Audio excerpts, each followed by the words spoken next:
Hey everyone, and welcome to This Explainer. Today, we are diving deep into how you can conquer decision fatigue and totally shift from being a burnt-out maximalist to an empowered essentialist. If you're someone who constantly feels busy but somehow never truly feels productive, you are in exactly the right place. Okay, let's just get real for a second and acknowledge a pretty painful reality that so many of us face. It's that pure, unadulterated exhaustion of trying to do absolutely everything while constantly feeling like we're getting nowhere. We're bombarded with a million good opportunities every single day, right?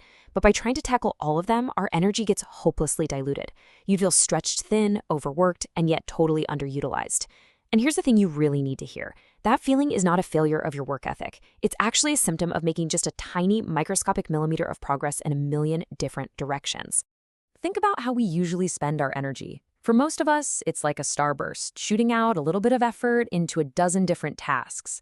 But what if you took that exact same amount of energy and channeled it into a single focus line? You achieve incredible momentum simply through the clarity of that focus. It really doesn't take more hours in the day or more physical energy to go far in life. It just requires you to take the energy you already have and point it in one deliberate direction. Now, you might be wondering, isn't this just minimalism? Well, there's actually a massive difference. While minimalism focuses largely on cleaning out your physical space, getting rid of the excess clothes in your closet or clearing off your counter, essentialism is about fiercely protecting your time and mental energy from the inside out. It's not just about a clean desk, it's about a clean calendar. It's the active, ruthless removal of internal, commitment-based clutter so you can actually breathe. Because here is the absolute truth. An empty calendar is exactly what everyone else is looking for. When we surrender our ability to choose, we automatically default to the agendas of others. Whether it's a super demanding boss, a pushy colleague, or even just general societal expectations, someone is always waiting in the wings to fill your schedule if you leave it blank. Making intentional choices is absolutely crucial to reclaiming your own path.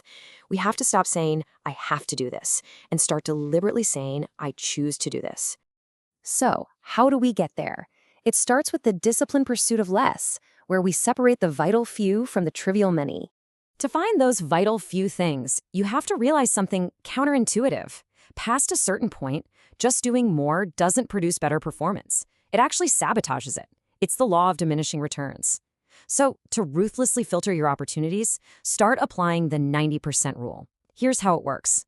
Evaluate any option, project, or invite on a scale of 0 to 100, based on your most important criteria. If it doesn't score at least a 90, automatically change the score to 0 and reject it. Seriously, we waste so much of our lives agonizing over the 60s and 70s, those pretty good opportunities. The 90% rule saves you from the trap of good enough, so you're actually fully available for the truly great.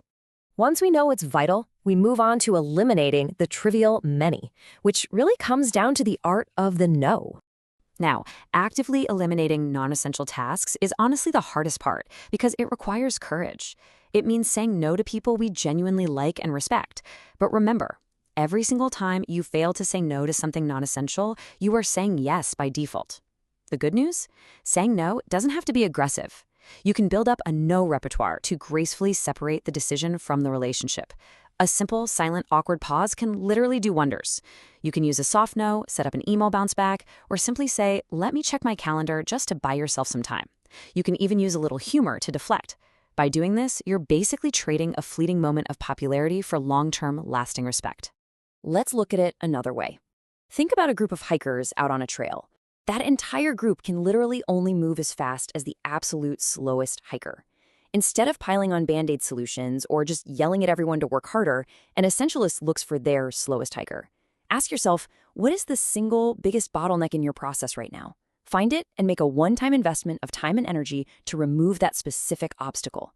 Because once that slowest hiker is addressed, your entire workflow speeds up almost automatically. Okay, so we've cleared the clutter. Now we need to talk about making those essential things effortless by inverting the problem entirely. Execution is everything. Because once you know what is essential, you actually have to go out and do it. But that absolutely does not mean you have to burn yourself out in the process. We have culturally absorbed this incredibly toxic idea that high-value work must always take tremendous, agonizing effort. We somehow think that if we aren't suffering, we aren't working hard enough. But what if we used effortless inversion? What if we paused and asked, what if this essential project could actually be made easy? Sometimes the simplest, most effective steps are the ones we intentionally ignore, just because they don't feel difficult enough. To get there, we can use a really simple 3-step framework. First, we achieve an effortless state.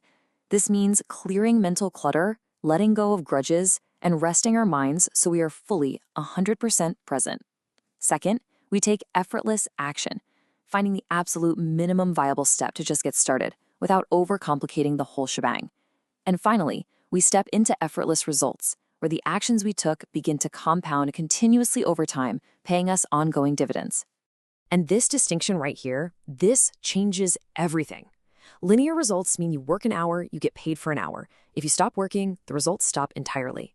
But shifting to effortless power creates systems that yield residual results. It's exactly like a musician writing a hit song once and then getting royalties forever. By taking the time to learn fundamental first principles, automating those annoying repetitive tasks, or building solid checklists, you put in the effort once and you reap virtually infinite returns. So let's take all of these concepts and apply the strategies directly to essentialism in the workplace. To survive the daily office grind, we absolutely have to avoid the trap of doing the easy but trivial work first. Come on, we all do it. We knock out a dozen tiny emails so we can feel productive, while the massive, actually important project just sits there untouched. Enter the ABC method.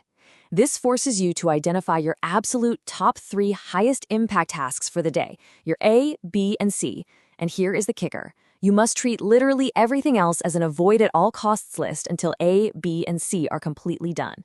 You are forcing yourself to execute your highest impact work before you can get derailed by other people's emergencies. Now, when you're working with a team, low trust makes everything exhausting.